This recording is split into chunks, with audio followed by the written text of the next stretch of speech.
Welcome back, Patriots. Welcome to Sons of Liberty 1773. This is indeed where men and women from around the world gather in defense of liberty.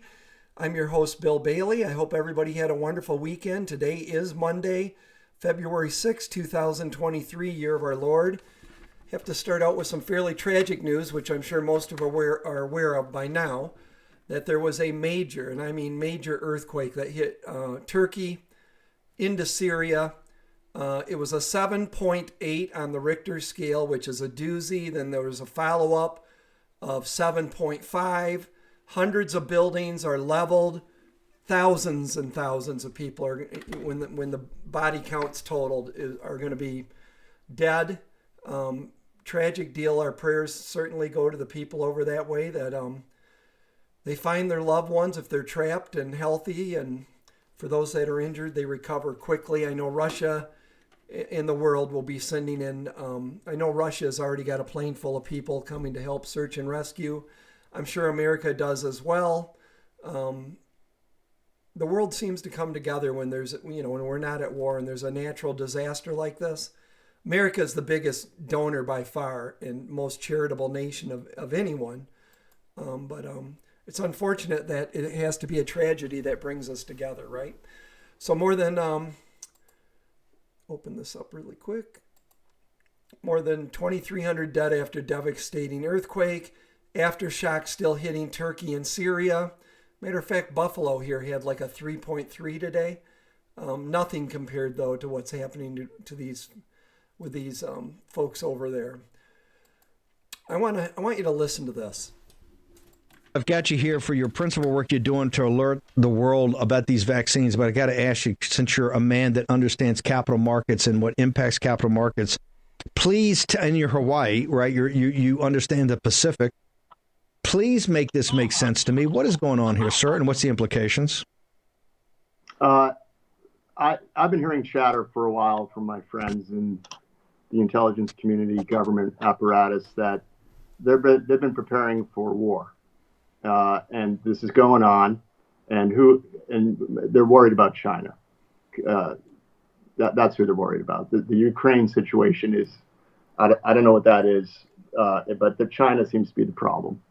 And I've been talking to some capital markets guys, some hedge fund guys, and they're thinking kinetic war is coming. It solves a lot of problems, takes the vaccine issue off the map, takes all sorts of defaults off the map, and you can consolidate power under martial law. So that's what people are thinking. You can call us conspiracy theorists, but these are people that run billions of dollars, and we do what we do. We come up with probable scenarios, and World War III is on the table.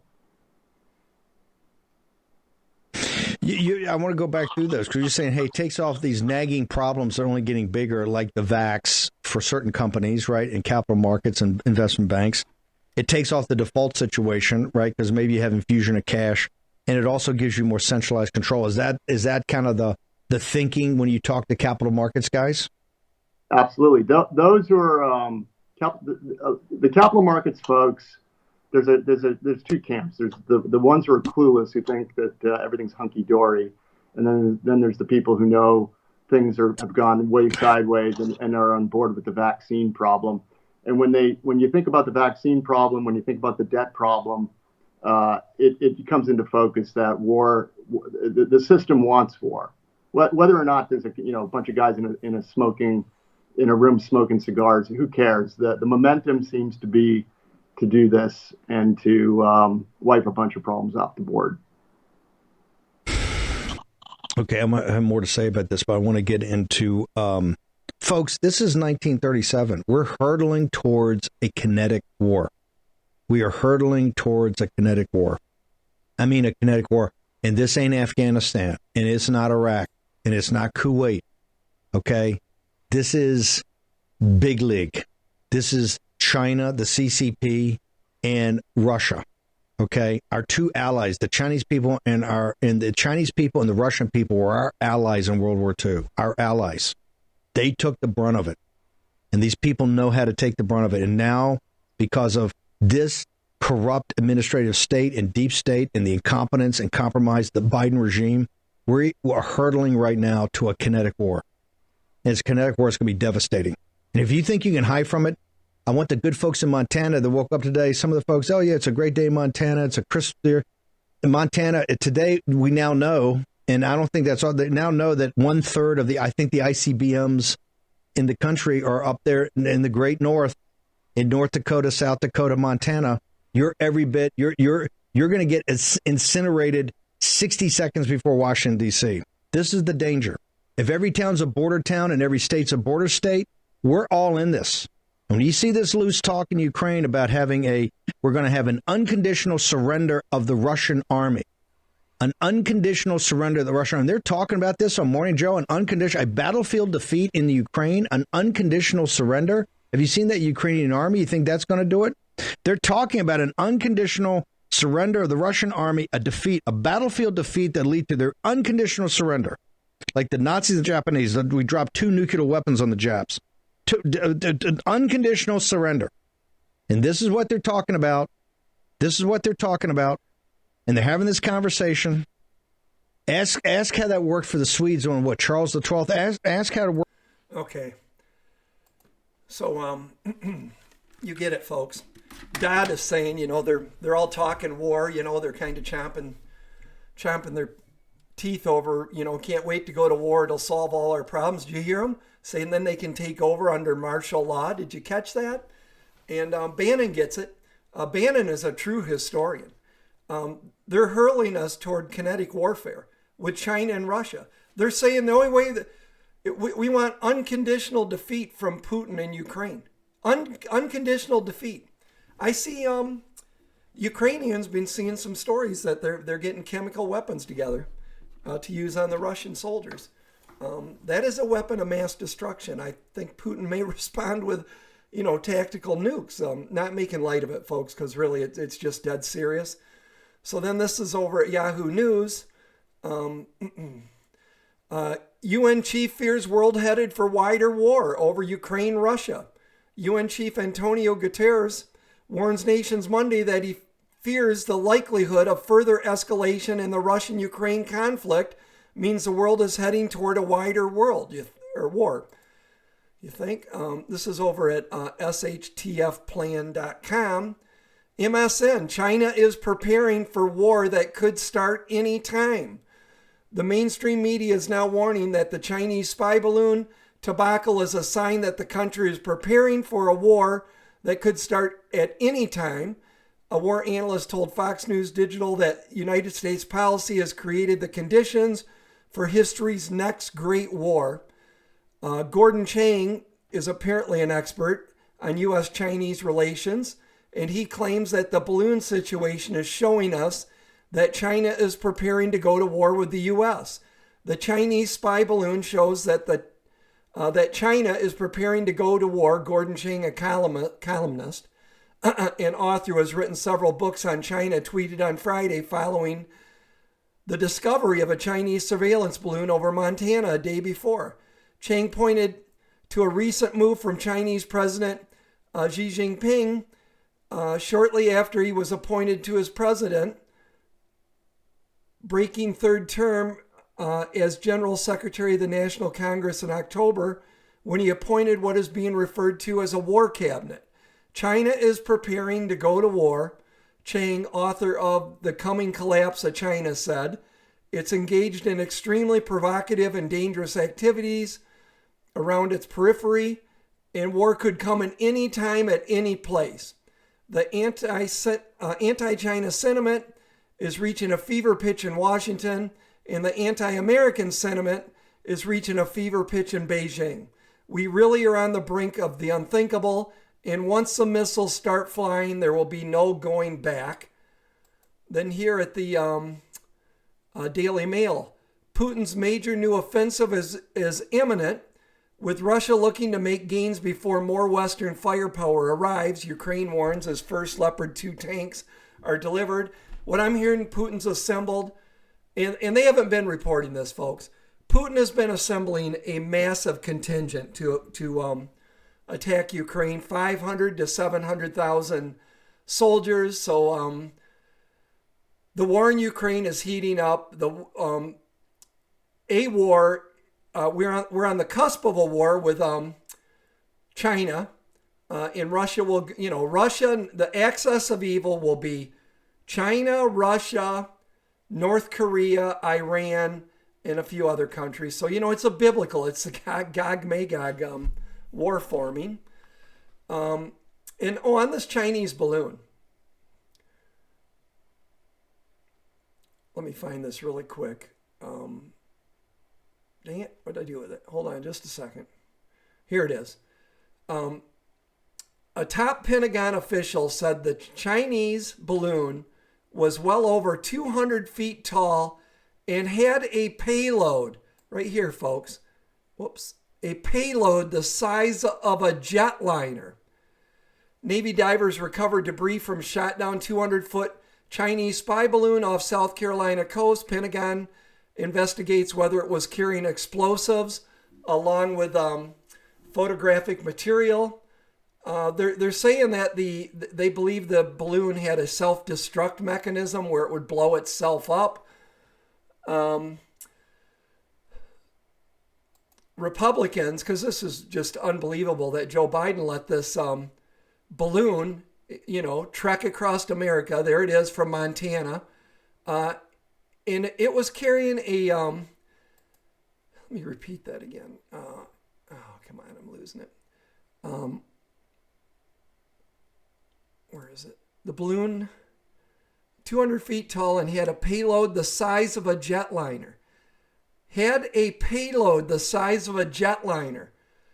Folks, that's an EMP first strike weapon. That's what that could have been. And Joe Biden knew about it ahead of time. So Republicans to announce probe into China spy balloon humiliation on same day as Biden's State of Union video. The Chinese spy balloon tracking model over the continental U.S. You can see where it went there. On Saturday, the Beijing regime admitted the Chinese spy balloon crossing the continental U.S. was first spotted a week earlier in Alaska, back on January 28th. But yet, Joe Biden, who, is probably a agent for the CCP, let the balloon trek across Canada and then right across America.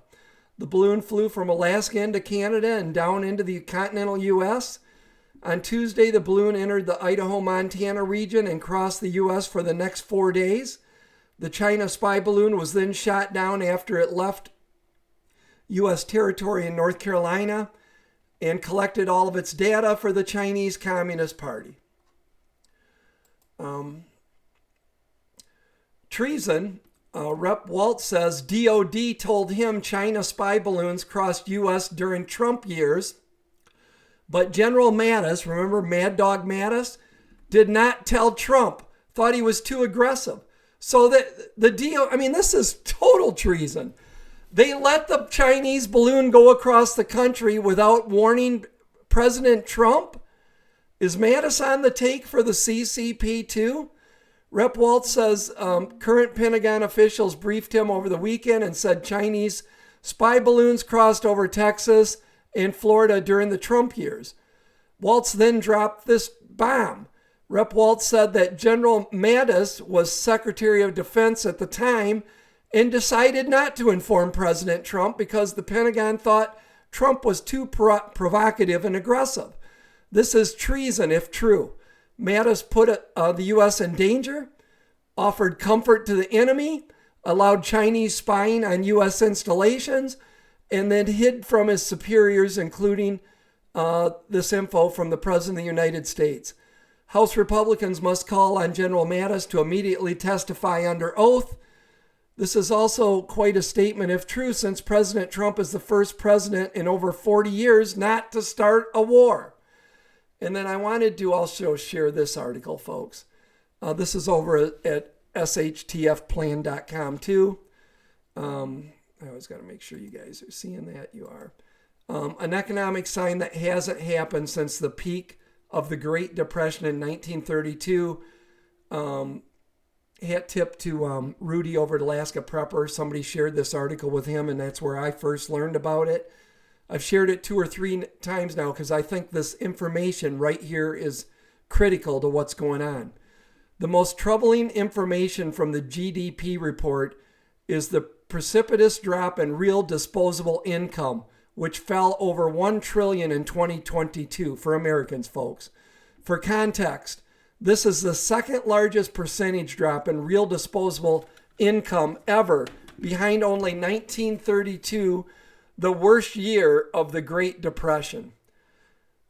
And then let me get rid of this and let me show you this. I shared an article, I called it over at the Woodshed the other day, a video, actually yesterday. And I was reading this article I found it's from 1950. It was published in Faith and Freedom. It's talking about the continental dollar and how the government just started overprinting the money. Kind of worked at first, and then they went into hyperinflation during the Revolutionary War. And that's where the phrase, not worth a continental, comes from, because the money became worthless. So at the end of this article, somebody wrote the epitaph for the Continentals. It says, a courageous American contemporary wrote a fitting epitaph to the Continentals. It becomes rulers to learn from the catastrophe of our continental currency that money is upon a footing with commerce or religion. They all refuse to be the subject of law.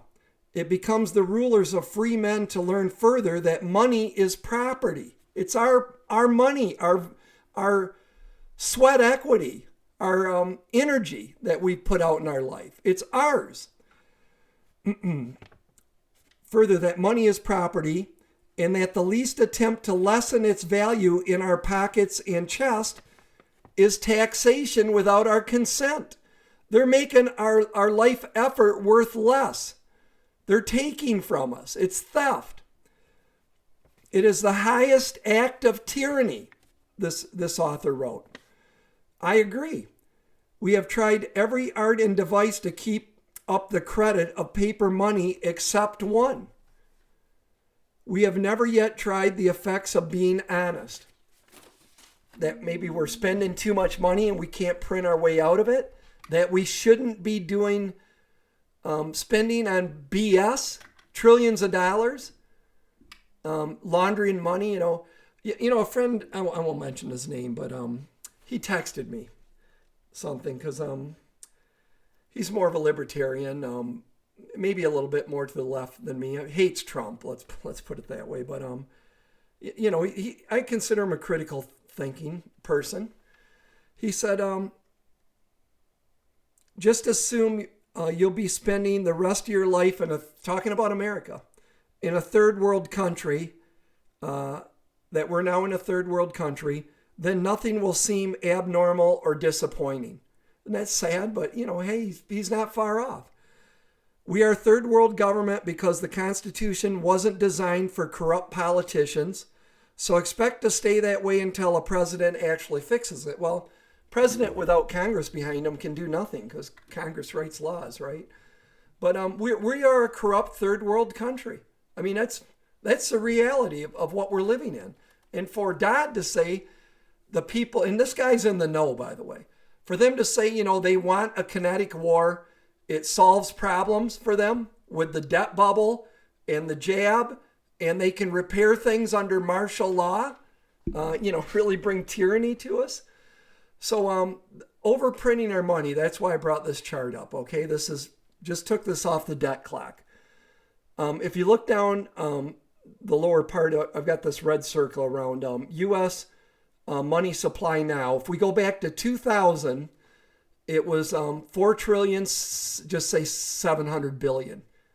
In 2000, 23 years later, this is money supply, folks. This is printing. This is putting more money out there. Today, so it was 4 trillion, 700 billion. Now it's 21 trillion, 400 billion. Currency and credit derivatives now, and this is a spooky number, by the way. In 2000, it was 88, just say 89 trillion. Now it's 646 trillion. It's unsustainable. Our money's not going to be worth a continental. That's where this is heading. So let's just recap this, shall we? they're pushing for war with not only Russia. World War III has started, and Bannon said it. We're in World War III. It's already started. It's just starting to heat up more and more, and it could go, nuclear at any moment. I mean, this could have been an EMP weapon that the President of the United States let float. A cargo the size of a jetliner float across the middle of America out to the East Coast, which is really where you want to set off a grid or an EMP, because 70% of the grid power is generated out east. But this president needs to be removed from office. The DOJ Mattis, I mean, I want his stars pulled. If that's true, I want his stars pulled, I want his pension pulled, and I want him put in prison. Until we start holding these people accountable, folks, this is just going to continue. We are in a third world country. Somebody's got to lay the law down. I want some effing justice. But you look at how we select people now, right? It's kind of third world, isn't it? The corruption in Washington rivals the corruption in third world now. We're an immoral, criminal, it's like the mafia's running this country. The stuff I've learned with like JFK and the evil that's been going on since I was born, and I'm 61, folks, in this country. I knew there was corruption, but I had no idea how bad it was. And it's only got worse since, about the time Barack Obama came to power. It seems like it's really went downhill. So we're heading to war. We're heading to the Greatest Depression. And there's going to be natural disasters like this. They're going to get worse and worse if we're living in biblical times, which, kind of the end times, which I think we are. We're on the cusp of nuclear war. Our government is collapsing. So all I can say, folks, is keep prepping. Stack it to the rafters. I think that should be like the number one thing you should spend your money on, if you can afford to, right? To be buying preps. Get your financial house in order. Oh, and the crypto thing is really close, folks. We may see crypto with a social credit score coming to America this year. Then it's really going to be a financial tyranny. So I guess my point is, it's all coming unglued. All the news is bad. It's all negative. It's all truthful. I mean, this stuff is happening. It's not conspiratorial. So all we can do is keep prepping and keep praying. And that's what I'm doing. And I hope you're taking it deadly serious. Try to have a year's worth minimum. I used to tell people 30 days. Now it's a year minimum. Food, water, survival, water filtration, first aid kits, heavy blankets, whatever you think you need to survive for a year. And just do it. You can start out cheap by buying a bunch of white rice and beans and a water filtration system. You're well on your way with a few $100. But anyways, folks, let me know what you think in the comments below. It really helps when you first start watching my videos. If you're just out of habit, give it a thumbs up, because that's what pushes the algorithm out on YouTube. But if you're new to this channel, please join our community. We're a liberty-minded group here. Subscribe. But like reading your comments. Please comment down below. I'd like to know what you think. God bless you all and keep you all safe. Prayers for the people in Turkey and Syria. Pray for an end to this war. Pray for peace. And when you listen to Dodd, and I've been saying this. Matter of fact, I just read an article. It was a Jewish person said we were meeting. There was a deal to bring peace, a peace deal between Ukraine and Russia, and the West blew it. They don't want peace. I believe that. They want war. So all we can do is prepare, batten down the hatches, and get ready for the storm. And it's going to be a doozy, folks. where we are 2 months from now, I can't tell you. I mean, seriously, we're that close. If we make it 2 years to the next presidential election, it'll be a miracle, in my opinion. Biden should be impeached immediately. Immediately, he should be impeached. There's like a dozen things that he's done to this country that are impeachable offenses, and if we just see bluster from this new Congress, all talking points and blah blah blah, we're gonna get them, and nothing happens, we're doomed. That's where we are, and we very well may be. Anyways, so number one prep is get right with Jesus. After that, nothing else matters because we're all gonna kick anyways, right? All right, guys, I'll end it here. God bless again. See ya.